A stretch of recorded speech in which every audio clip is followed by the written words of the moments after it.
Welcome back to Cabal Coffers, where I show you all of the things that I've listed online on my store. Today I listed 100 foils. They're all uncommon, and I have over 15,000 cards for sale on my TCG player. I'll put the link in the description. Also check out my eBay store, where I sell lots of collectibles and nerdy things.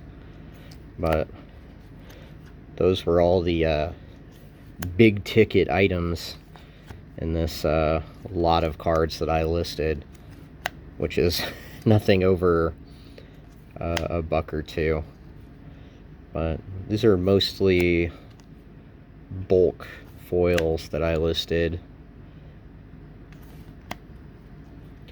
So I'm currently getting rid of almost all of the bulk foils that are in my trade binder because of the sad, depressing state of Magic the Gathering and Hasbro's knife in its own back, constantly stabbing itself and twisting and ruining the game in every way possible.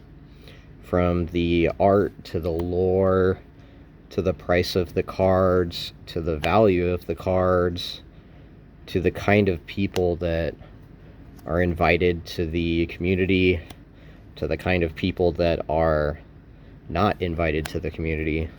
It's just nothing is getting good.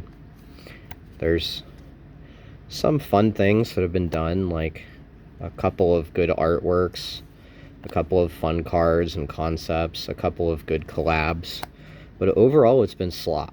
And Magic the Gathering is basically turning into Funko Pops. Basically, oh look, it's franchise A, come buy it. And then next week it'll be franchise B, when this game used to be a fantasy game that was just a fun fantasy card game. Now it is a hodgepodge of absolutely everything. This is a nice old foil. But what do you think? What are your thoughts on the current state of Magic the Gathering? Because I'm not impressed. And honestly, I'm starting to slowly back out and find other games that are much more fun, that are not monetized as much. Games like Battletech, where it's completely fine to 3D print your own stuff, or they even encourage you to use cardboard and print out maps and stuff, where they're not as predatory as like Games Workshop. But card-wise, I have found that I'll play any card game as long as it's starter decks.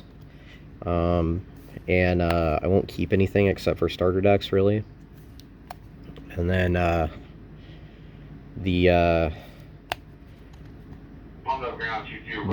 what's it called? The influx of board game like card games, where like Fantasy Flight games, or like Star Realms, or any of those like kind of deck building kind of games, where you don't have to collect any cards. You just kind of build a deck as you go, or there's pre-constructed decks that's more like a game board. That seems more fun to me nowadays, because you don't have to dump a whole bunch of money in finding singles or opening booster packs. If I could find a nice limited format to play, I'd get back into collectible card games, because limited, like drafting and sealed, is much more fair than any of the constructed formats.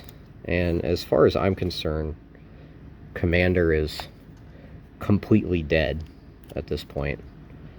I don't know. People are just hanging on by a thread just to play Magic at this point. My local card shop, I've noticed they've basically not enforce the rules that they've put in with the new bans recently, and they also encourage and accept you using proxies. And I've never seen a card shop that accepted accepted proxies at paid events, which is a little crazy and telling that nobody wants to invest in $80, $100 cards for their fancy commander decks when that card could get banned by a shadowy, unnamed committee that is probably just freaking wizards with a mask on, and they're trying to pretend like the whole commander committee quit.